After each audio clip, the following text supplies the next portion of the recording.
And I would say that I'd rather make a deal. It's got to be a good deal. No nuclear weapons, no missiles, no this, no that, all the different things that you want.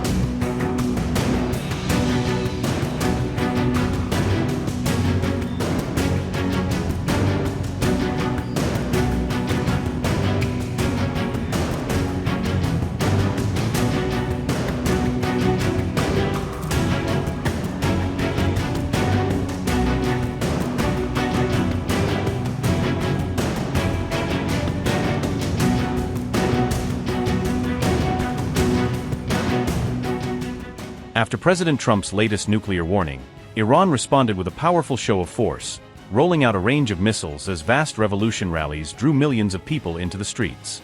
On February 11th, millions of Iranians marched nationwide to mark the 47th anniversary of the Islamic Revolution, turning cities and towns across the country into dense seas of flag-waving crowds. From early morning, huge crowds flooded Tehran and more than 1,000 other cities, packing official rally routes and chanting slogans as loudspeakers blared revolutionary anthems. In Tehran's iconic Azadi Square, Iran put cruise missiles such as Somar, Noor, and Qadir on open display, turning the plaza into an open-air arsenal for the cameras and the crowds.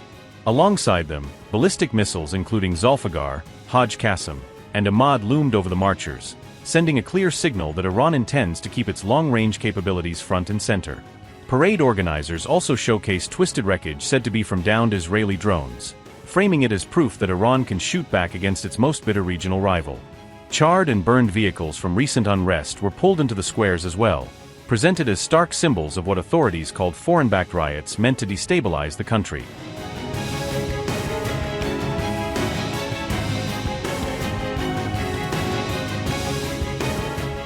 The Azadi Square gathering with missiles came at a highly strategic moment, just as U.S. forces quietly amass in the Gulf and talk of possible strikes grows louder. Iranian media hailed the exhibit as a reminder that Iran can answer any threat to its borders, casting the missiles as both a warning and a reassurance to the home audience. Interestingly, only 2 days earlier on February 9th, officials had announced that Iran was halting high-profile public unveilings of new defense systems, promising a lower profile. Defense spokesman Reza Tlaib said the shift was driven by security concerns and the need to preserve elements of surprise, hinting that the most advanced weapons would move into the shadows. He emphasized that recent systems are already deployed and integrated into offensive and defensive units, but that Tehran has chosen to stop parading them openly for the world to see.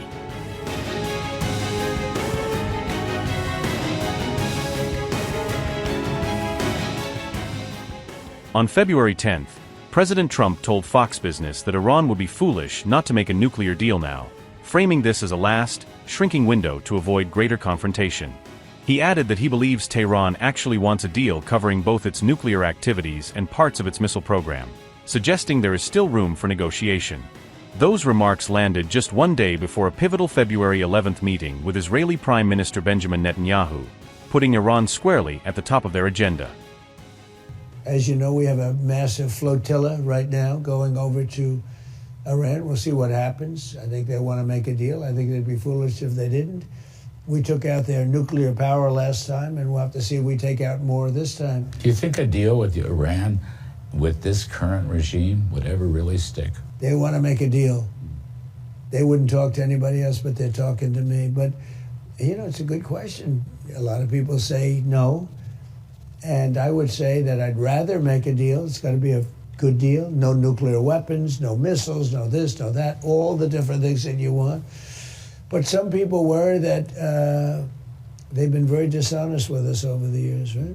Very dishonest. Obama and Biden, what they did in terms of creating a monster with Iran was terrible. That Iran nuclear deal was one of the dumbest deals I've ever seen. Netanyahu is widely expected to push for zero enrichment on Iranian soil and for sweeping curbs on Tehran's support to proxy militias across the region. Behind closed doors, the two leaders will be weighing how hard to squeeze Tehran next on its nuclear and missile programs, balancing pressure with the risks of open war.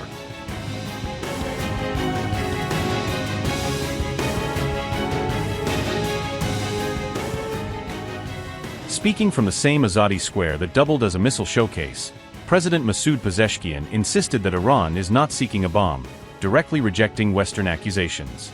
Pezeshkian said Tehran is ready for any verification of its nuclear program, but only if negotiations fully respect Iran's rights and sovereignty, drawing a clear red line for the next round of talks. We are not seeking nuclear weapons. We have stated this repeatedly, time and again, and we are ready for any kind of verification. It was the United States and European countries that tried to bring down our revolution. As the head of the government, the president, I apologize to the noble people for the shortcomings that exist. Despite these shortcomings and deficiencies, we in the government are making every effort with all our strength to resolve all these problems firmly and resolutely, and by God's power and under the wise leadership of the Supreme Leader, we will do so. The high wall of mistrust that the United States and Europe have created, through what they say and the atmosphere they have generated regarding Iran's nuclear program, does not allow these talks with the United States to reach a result. Our Iran will not bow to their excessive demands. Our Iran will not back down in the face of injustice and aggression. But we are in talks with neighboring countries with all our strength to promote peace and stability in the region.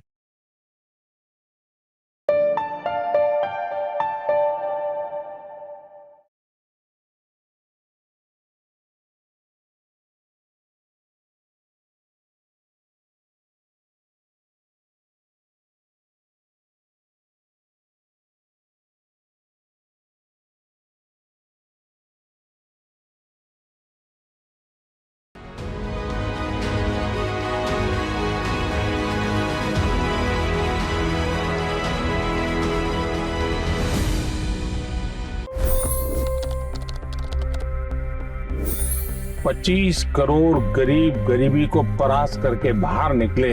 For the good of our nation, let's work together and let's truly make America great again. The fastest news breaks. Requested PM saying that look, you will have to speak to Putin and to Zelensky. The biggest news makers. The relationship with India is probably the most important bilateral relationship the U.S. will have for the rest of this century. The capital delivered quite an election result today. Expert analysis. The million-dollar question today is how to stop this dance of death. Ground reports. I'm standing at the crossroad of the Kumbh Mela. Behind me are more than 100 entry ghats. Long-form interviews. Exclusionary politics is reflected in Manipur case as well. You don't bother because this is a small state. Deep dive into burning issues. It's often said DRC could be the richest country in the whole world. It's because of what sits underneath. Why exactly did the US topple the Sheikh Hasina government? HD videos. We don't just break news, we break it down.